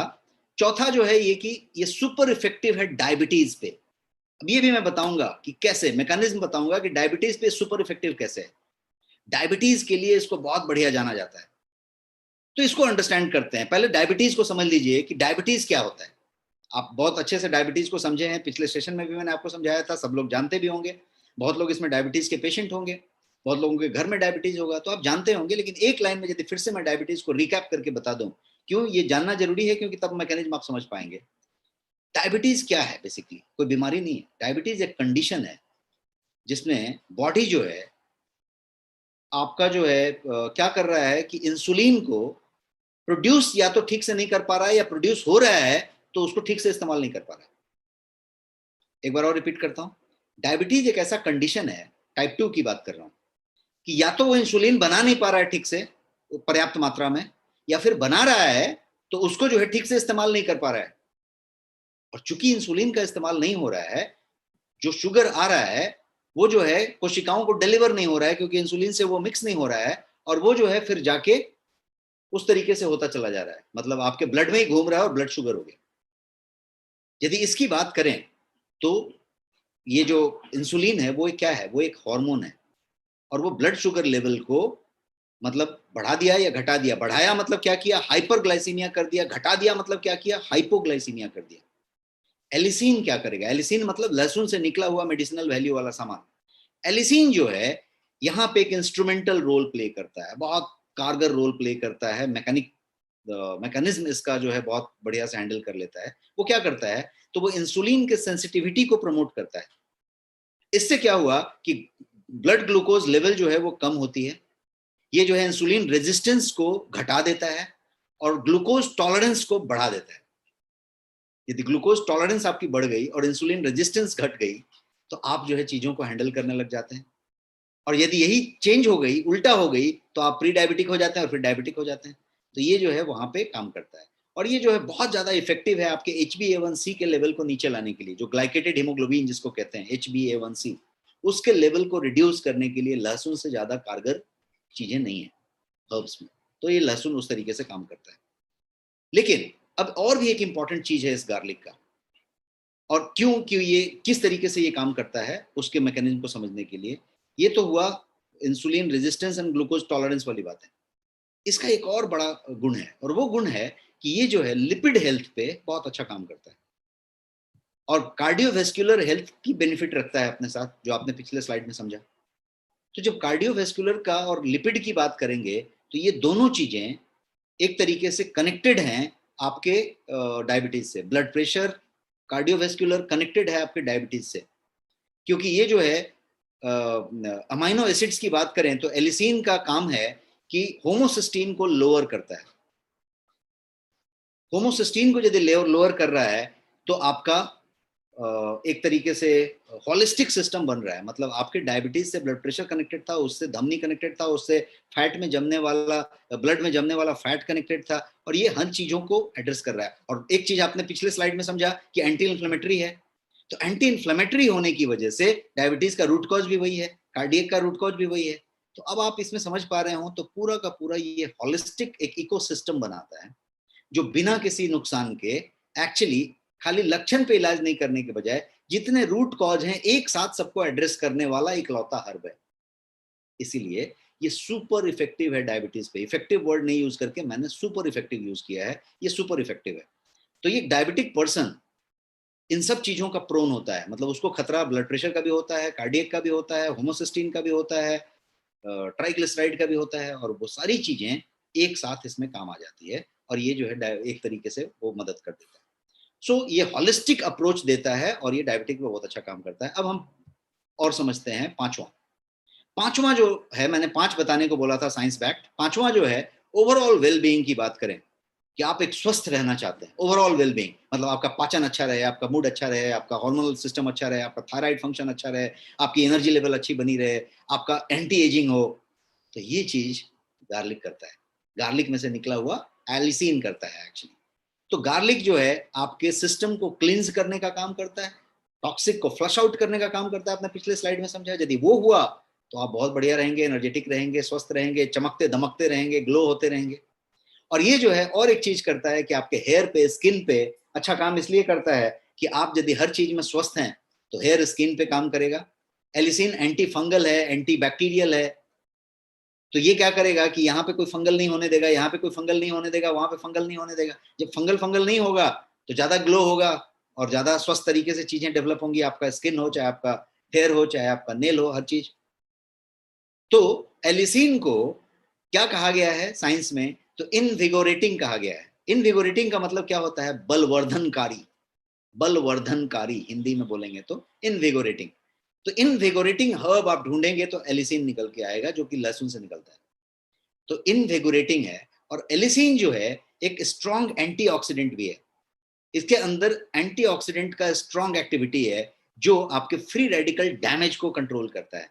और आप अच्छे से जानते हैं, कितने सेशन में आपने समझा है कि फ्री रेडिकल और एंटीऑक्सीडेंट की वजह से आपकी एंटी एजिंग होगी। फ्री रेडिकल को यदि आपने स्टॉप किया तो इन सारी प्रॉपर्टीज की वजह से जितना मैंने अभी आपको बताया, ये जो है गार्लिक से निकला हुआ एलिसिन आपका जो है फ्री रेडिकल पे काम करता है, आपके ऑक्सीडेटिव स्ट्रेस पे काम करता है। तो ये क्या करता है? ये जो है आपके कोलाजन के डिप्लेशन को कम करता है और जो है आपकी स्किन के इलास्टिसिटी के मतलब बनाए रखता है, उसके इलास्टिसिटी को घटने नहीं देता।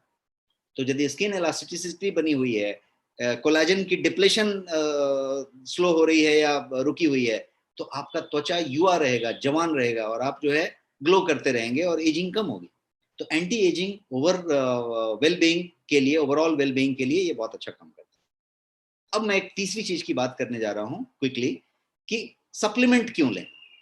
लहसुन अवेलेबल है किचन में, तो सप्लीमेंट क्यों लें। सबसे पहली बात है कि लहसुन आप कितना लेते हैं और आपके किचन में पूरा लहसुन का कितना कंजम्पशन होता है पता करके देखिए। तेल आप पता करते हैं ना कि कितना ऑयल का कंजम्पशन है, तो आप पता करते हैं कि कितना ऑयल मैं खा रहा हूँ। उसी तरीके से आप लहसुन पता कीजिए कि कितना लहसुन बाजार से लाया था या मंगवाया था और कितना लहसुन आपका महीने में कंज्यूम होता है, तो इससे पता चल जाएगा। तो लहसुन की कंजम्पशन जो हम करते हैं, in spite of being Indian culture, in spite of being लहसुन का best user and ancient user, बहुत कम करते हैं। सब्जी में डालते हैं, यहाँ पे डालते हैं, वहां पे डालते हैं, बस हो गया। तो लहसुन की जो मात्रा आपको लेनी है वो आप उसमें से नहीं ले पाते। ऑफ कोर्स आप यदि चबा के लेना चाहते हैं तो लें, ये एक तरीका हो सकता है, बट वहां पे डिग्रेड होने वाली थोड़ी बातें हो सकती है। बट फिर भी मैंने जो मेथड बताया वैसे लेते हैं तो कुछ फायदा हो सकता है। लेकिन चबा के कितना लेंगे आप? एक जावा, दो जावा, एक कली, दो कली, होगा कुछ नहीं। तो यदि आप ज्यादा लेना चाहते हैं तो फिर ये हालत हो जाएगी कि आपको एसिडिटी होएगी बहुत सारा, जब आप 5-7 ले लेंगे तो।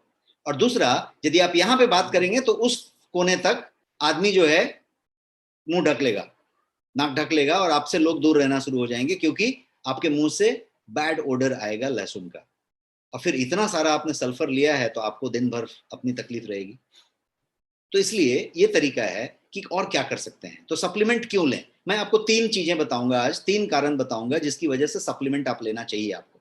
क्या क्या कारण है? तो सबसे पहला कारण डिग्रेडेशन वाली बात, जो मैंने आपको बताया कि आपके एसिड में जाके वो ये हो जाएगा, आपके हाथ में डिग्रेड होएगा। तो डिग्रेडेशन वाली बात जो है वो पहला कारण है। दूसरा कारण क्या है? तो शॉर्ट टर्म हीटिंग की बात की जाए तो साइंस कहता है कि शॉर्ट टर्म हीटिंग यदि लहसुन का कर दिया जाए तो उसका जो एंटी इन्फ्लेमेटरी इफेक्ट है वो पूरा का पूरा निकल जाता है।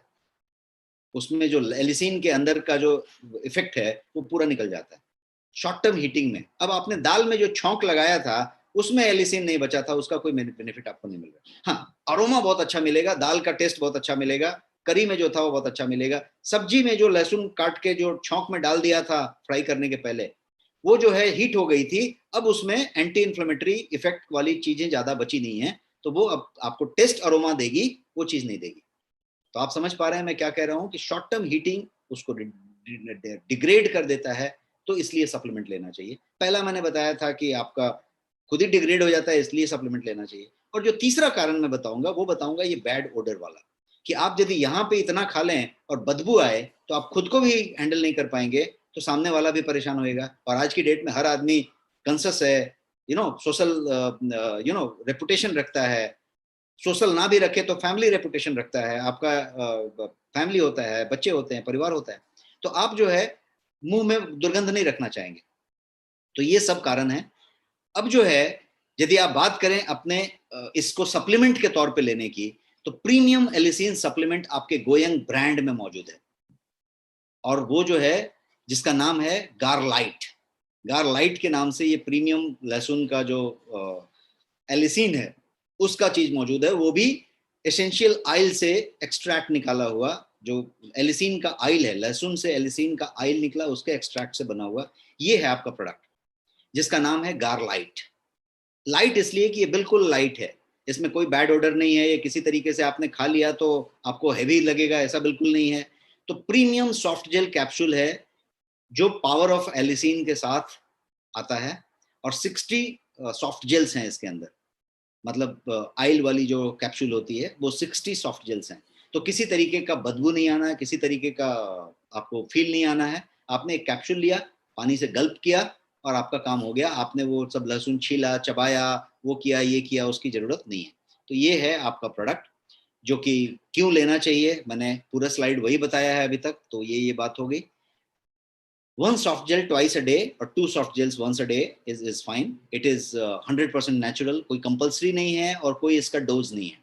आप चूंकि लहसुन ले रहे हैं कभी भी ले सकते हैं। ये एक सिर्फ जरिया है आपके लहसुन को इजीली और कन्वीनियंटली लेने के लिए। टेस्टफुली, इजीली, कन्वीनियंटली लें, कोई बदबू नहीं आए, कोई बात नहीं आए, और बेस्ट डोज आपने ले लिया उसके लिए है। तो ये चीज हुई। ये है आपका गारलाइट। गारलाइट का आप देख पा रहे हैं फीचर्स, ये सब चीजें हैं। इसको इस तरीके से समझ सकते हैं गारलाइट को कि no more bad odour, only allicin at its best. आपको यदि सिर्फ एलिसिन में इंटरेस्ट है, लहसुन के बदबू में इंटरेस्ट नहीं है, लहसुन के सल्फर में इंटरेस्ट नहीं है, लहसुन के वो सब चीजों में इंटरेस्ट नहीं है, तो no more bad odour, only allicin, that is garlite. अब इसके प्राइस की बात कर लेते हैं कि इसका प्राइस क्या है। तो इसका जो एमआरपी है वो 899 रुपीज है, 60 कैप्सूल्स है, 899 रुपीज है, सॉफ्ट जेल में आया हुआ चीज है। और ये जो है आपके लिए स्पेशल प्राइस पे अवेलेबल है, और वो प्राइस है 599 रुपीज। ये सिर्फ 599 रुपीज में आपके लिए मौजूद है। रिसर्च बेस्ड है, जैसा मैंने बताया, ये सारे सर्टिफिकेशंस आपके प्रोडक्ट में मिलेंगे। और ये जो है आपके नेक्स्ट शॉपी में ये क्लिक करके आप शॉप कर सकते हैं, और ये चीज मौजूद है। सो ये था आज का सेशन। मैं एंड करता हूं आपके Q&A के लिए। आप अभी सवाल पूछ सकते हैं मेरे से, और मैं आंसर देता हूं। Thank you so much sir. एक हम लोगों ने सुना है कि लहसुन और जो लगाया जाता है घर में, मिर्ची और लहसुन, लेकिन इतना हर एक संस्कृति में लगाया जाता है, हम इसको तो सिर्फ अंधविश्वास मानते थे, अब तो विश्वास हो गया कि पक्का लगाने वाली चीज। यस सर, बहुत सारे लोगों का क्वेश्चन अभी आ रहा है। मैं एक बार मैं अपना चैट बॉक्स देख लेता हूँ।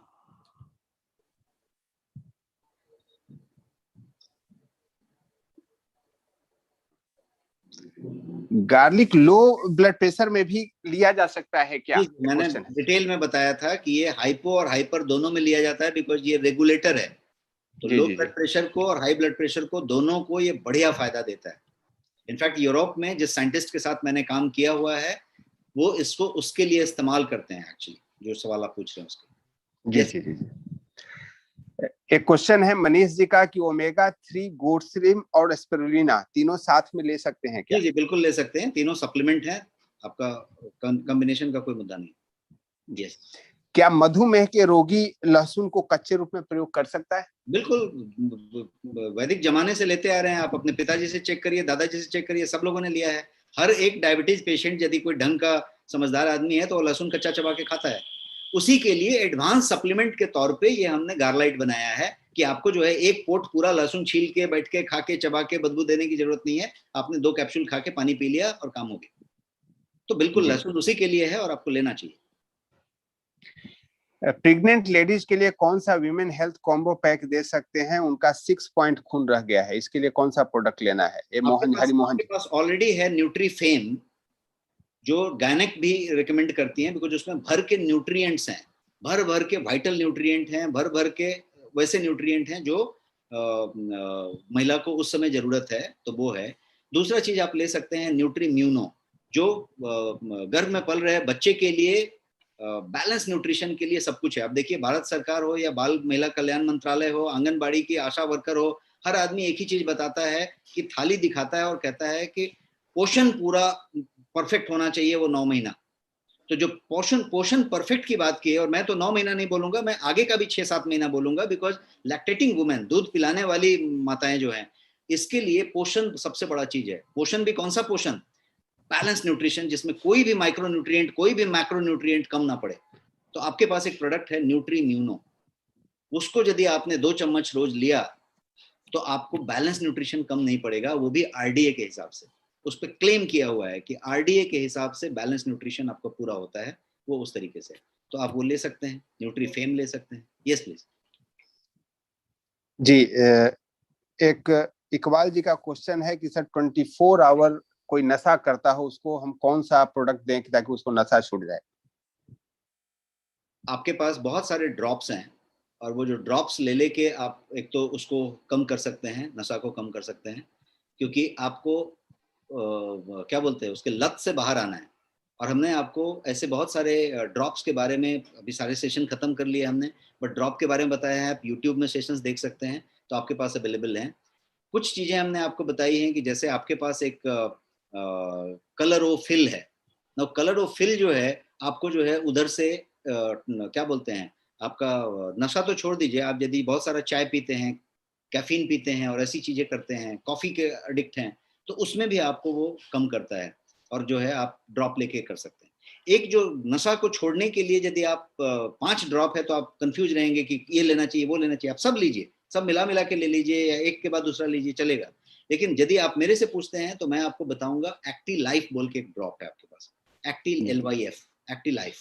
ये एक्टिव लाइफ ड्रॉप जो है, ये आपका जो पर्पस वो कर रहा था वो कहीं हद तक वहां पे लेके आपको कर रहा है, तो आपका जो है वो किक भी मेंटेन्ड है और आप जो है वो काम भी कर पा रहे हैं। तो आप ट्राई करके देखिए, एक ड्रॉप लीजिए, वो आपके लिए आई थिंक 250-300 रुपए का प्रोडक्ट है। यदि आपको शायद ऑफर में और भी अच्छे में मिल रहा है, बीबी भी मिल रही है, यदि आप उसको इस्तेमाल करते हैं, एक ड्रॉप इस्तेमाल करेंगे, बाद में हमको दोबारा बोलना नहीं पड़ेगा और आपका वो भी छूटेगा और ये भी ठीक हो जाएगा। Yes please, next. गार्लिक खाने के पहले लेंगे या बाद में? यूरिक एसिड को रोगी इसमें ले सकते हैं क्या? सी, यूरिक एसिड का गार्लिक से सीधे सीधे टकराव नहीं है, बट फिर भी यदि आपका यूरिक एसिड बहुत ज्यादा बढ़ा हुआ है और डॉक्टर उसको कह रहा है, तो because of the sulphur content inside, आप एक बार डॉक्टर से पूछ के लीजिए। बट मुझे लगता है कि यूरिक एसिड बढ़े वाले को ये तो बोला नहीं कि दाल में छौंक डाल के नहीं लेना और ये नहीं लेना, तो ये उस तरह की बात होगी। जैसे आप नॉर्मल प्रोटीन ऑलरेडी ले रहे हैं, उसी तरीके से ये आप लेंगे, और ये आपको जो मैंने लास्ट पॉइंट बताया था कि ओवरऑल वेलबींग, उसमें ये बहुत बढ़िया से काम करेगा। बिकॉज ये आपके मेटाबॉलिज्म को, बिकॉज इसके अंदर B6 है, तो ये मेटाबॉलिज्म को बहुत अच्छे से पुश कर रहा है। तो यदि मेटाबॉलिज्म बढ़िया हो जाए ना, तो आपका यूरिक एसिड फ्लश आउट हो जाएगा। दूसरा गुण मैंने बताया एलिसिन का, कि ये जो है आपके टॉक्सिन्स को फ्लश आउट करने का काम करता है। Uric acid is nothing but to be flushed out. तो मेरे हिसाब से ये फायदा करेगा नुकसान के बजाय।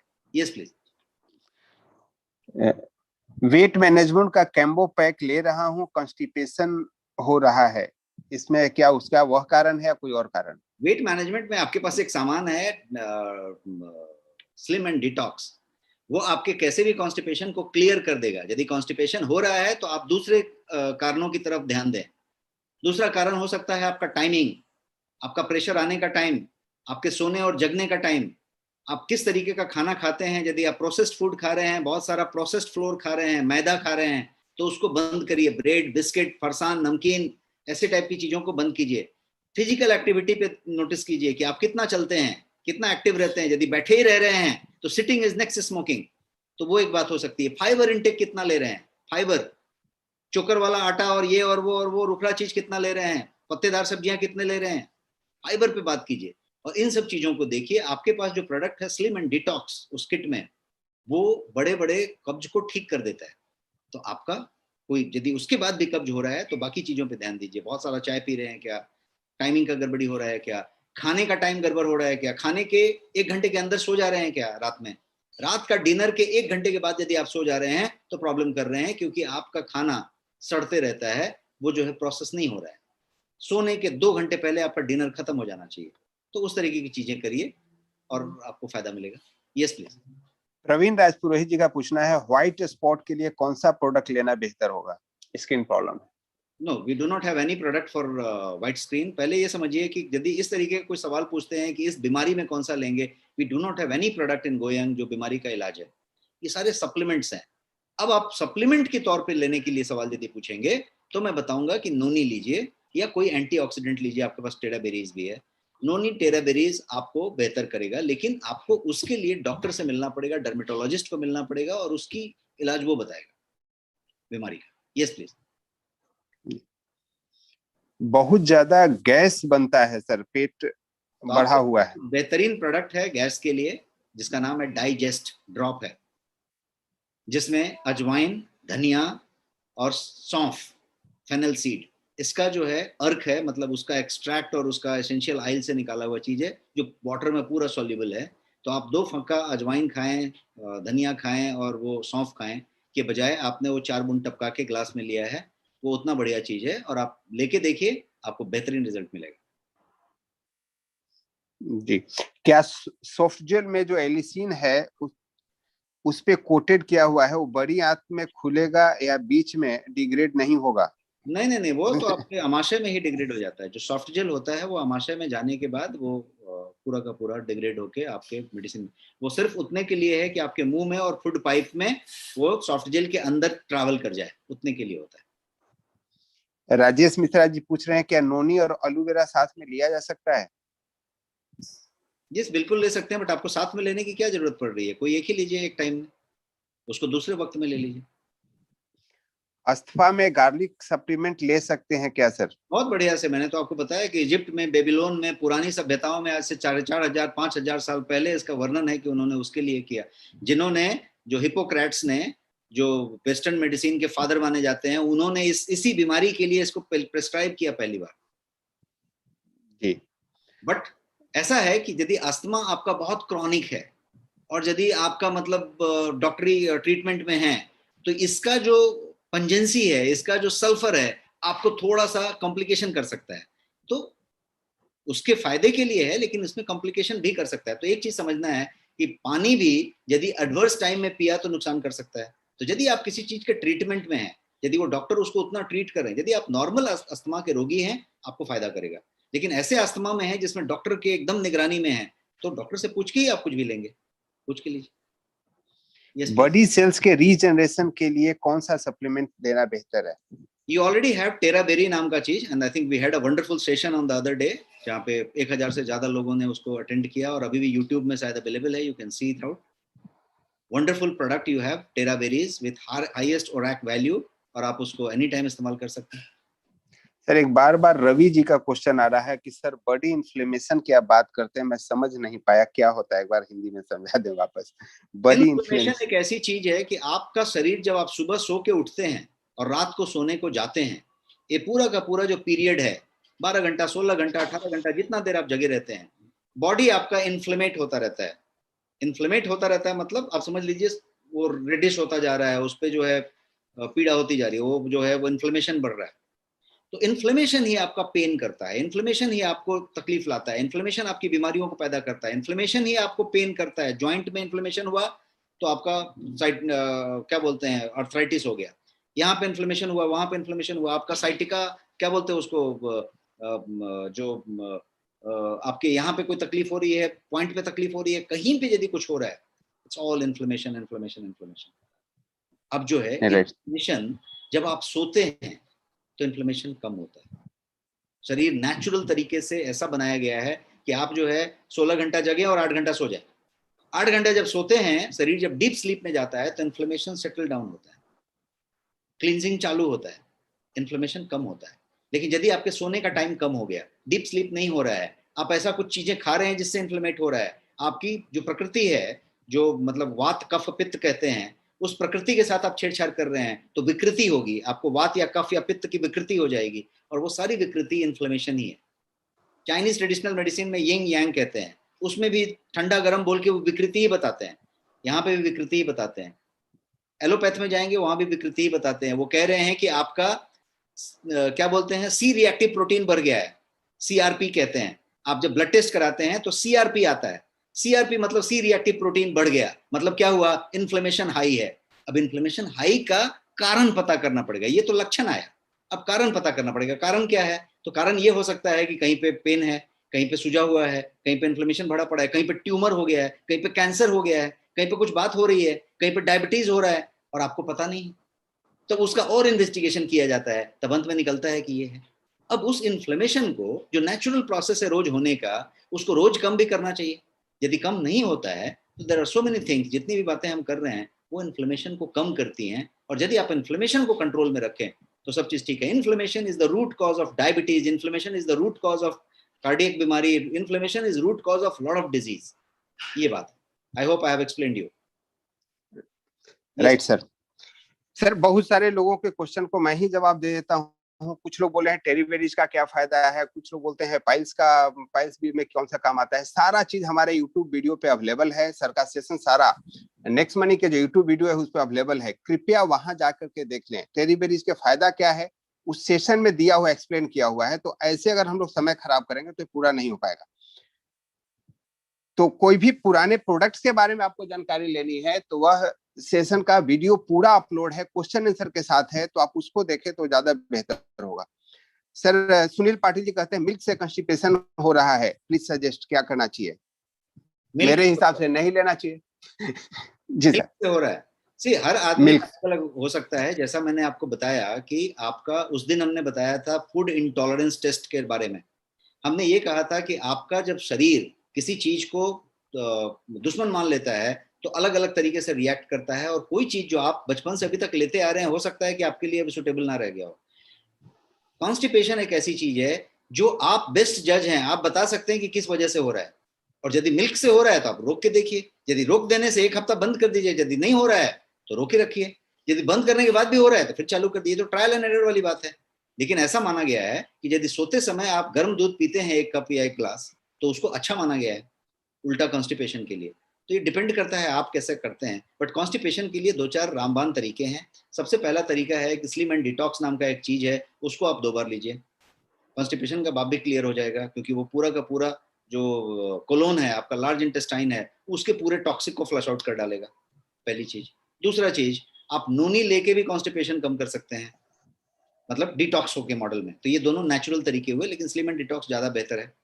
दूसरी बात है कि आप सुबह उठें तो कुछ भी ना करें, सुबह उठ के पहला काम यही करें, ब्रश भी ना करें, पहला काम ये करें कि आप 2-4 गिलास पानी पी लें, गर्म गुनगुना पानी, जितना पी सकते हैं, 2 गिलास 3 गिलास जो पी सकते हैं, गुनगुना पानी, गर्म पानी नहीं, गुनगुना पानी। अब उसमें आप यदि नींबू निचोड़ सकते हैं, बहुत अच्छी बात है, उसके साथ आप कोई एंटीऑक्सीडेंट लेते हैं, नोनी लेते हैं, बहुत अच्छी बात है, अदरवाइज नॉर्मल पानी पी लीजिए। इतना यदि काम आप करते हैं, टाइम पे उठ जाइए, सोए पड़े मत रहिए, और टाइम पे उठ जाइए, फिजिकल एक्टिविटी रखिए, आप जो है वो खुरदुरा खाना लीजिए, मतलब प्रोसेस्ड चीजें मत लीजिए, पॉलिश दाल, पॉलिश राइस, मैदा वाला सामान, ये सब चीज मत लीजिए। तो आपको, मुझे नहीं लगता कि कॉन्स्टिपेशन कभी टिकने वाली है। बट यदि उसके बाद भी कॉन्स्टिपेशन रहती है तो ये समझिए कि कॉन्स्टिपेशन का कुछ और भी कारण है, कुछ और अंदर चल रहा है, कोई ट्यूमर है, कोई बात है, कोई चीज है, किसी को कैंसर हो सकता है, किसी को कोई और बात हो सकती है, किसी को और बात हो सकती है। तो थोड़ा और सीरियस होइए। यदि ज्यादा जिद्दी होता जा रहा है कॉन्स्टिपेशन, तो थोड़ा और कीजिए। और कहीं गलती से आप कोई चूरन लेते हैं, कोई भी ब्रांड का चूरन, तो फिर आप अपने साथ जाति कर रहे हैं, अब आप अपना खत्म कर रहे हैं सिस्टम। तो उस चूरन को बंद कर दीजिए। जिस कॉन्स्टिपेशन के लिए चूरन ले रहे हैं ना, उसी चूरन को पहले बंद कर दीजिए, आपकी कॉन्स्टिपेशन ठीक होने लग जाएगी। क्योंकि वो हंटर मार के आपका वो ठीक करा रहा है। अगली बार 2 हंटर होगा तब ठीक होगा, उसकी अगली बार 4 हंटर पे ठीक होगा, उसके बाद 5 हंटर पे ठीक होगा। हंटर के बिना वो होएगा ही नहीं। तो इसलिए समझिए, आंत एक ऐसी चीज है, वहां पे कोई प्रेशर नहीं लगा हुआ है। ये ऐसे ऐसे सांप जैसे अपना वो कवच छोड़ता है ना, अपनी चमड़ी स्किन को छोड़ता है, वैसे आपकी बड़ी आंत मल को विसर्जित करती है। तो वो प्रेस करती है, उसके अंदर ही प्रेशर होती है और वो जाती है। तो क्या हुआ इसका मतलब? इसका मतलब हुआ कि उसको पूरा का पूरा हेल्दी होना पड़ेगा, उसको टॉक्सिक फ्री होना पड़ेगा, उसको फंगल और बैक्टीरियल फ्री होना पड़ेगा।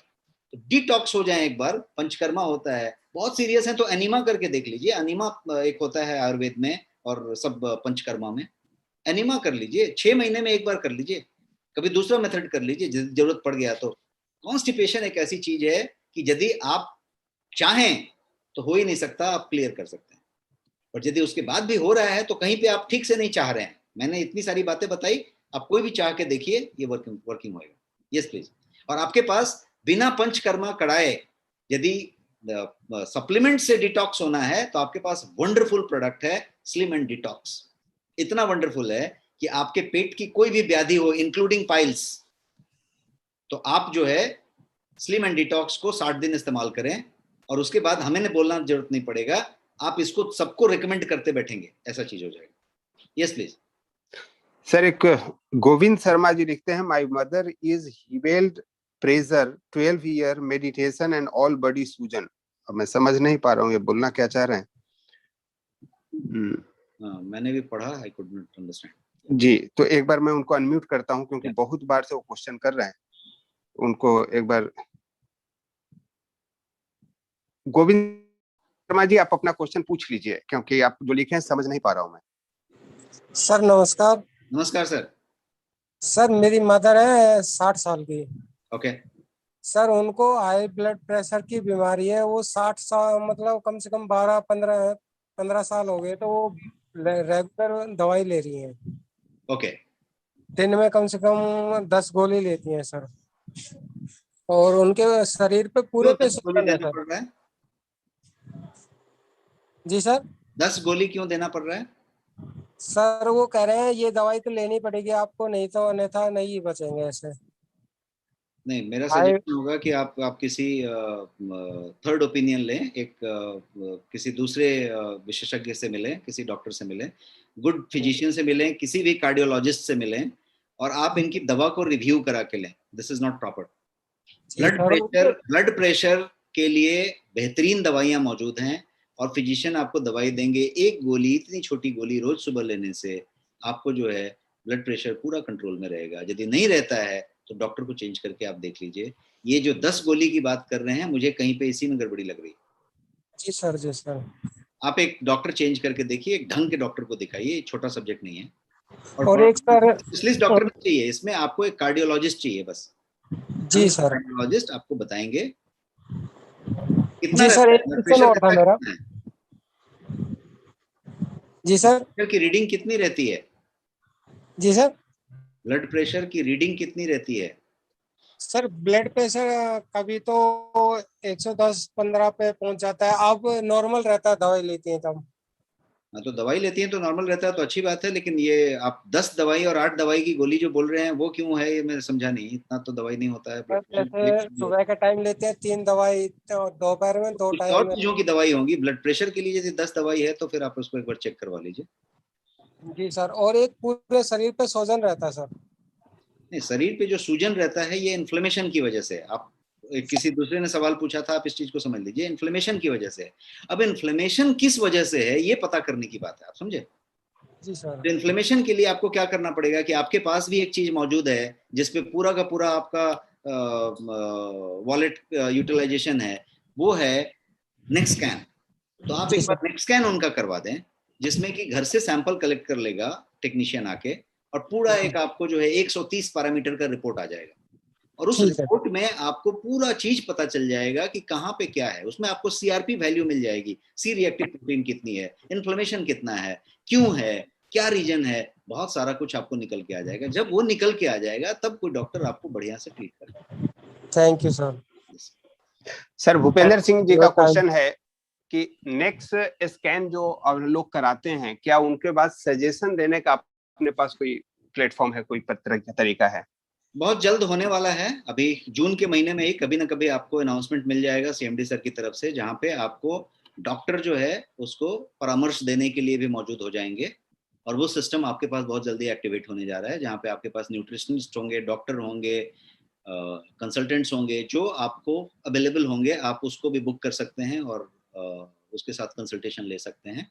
आपके रिपोर्ट आपकी उनके पास ऑलरेडी होगी, बिकॉज आपने नेक स्कैन कराया है तो उनके पास ऑलरेडी रिपोर्ट होगा. आप सिर्फ बुक करके उनके टाइम के साथ आप बात करके ले सकते हैं. बट ये चीज वर्किंग में है. थोड़ी कोविड वगैरह की वजह से चीजें थोड़ी स्लो हो गई हैं, बट इस महीने में ही आपका ये चीज हो जाएगा. ब्लड इंटॉलरेंस टेस्ट में फुल रिवार्ड पॉइंट यूज का ऑफर कब तक है सर? ये प्रहलाद सिंह जी का क्वेश्चन. फूड इंटॉलरेंस है, ब्लड इंटॉलरेंस नहीं, फूड इंटॉलरेंस टेस्ट. जी. इसमें रिवार्ड पॉइंट कब तक है ये सीएमडी साहब बताएंगे, ये हमारा सब्जेक्ट नहीं है, बट अभी है. और मुझे लगता है कि जून महीने के लिए ऑन है वो. Yes please. Are we done for today? Yes sir, already it is 9:09. आज बहुत समय लगा क्योंकि दूसरा सेशन है नहीं. मैं एक इस प्लेटफॉर्म से लोगों को यह कहना चाहता हूं कि जब स्क्रीन पे लोग क्वेश्चन लिखते हैं तो आपका क्वेश्चन ऊपर चला जाता है, फिर आप जब लिखते हो कि मेरा क्वेश्चन लीजिए तो मैं क्वेश्चन देख ही नहीं पाता हूं. तो इन प्लेस यह लिखना कि मेरा क्वेश्चन लीजिए, you should repeat that question ताकि आपका क्वेश्चन लिया जा सके. Thank you so much sir. Thank you so much. फिर अगले सेशन मिलते हैं. लोगों के care and good night. Thank you so much.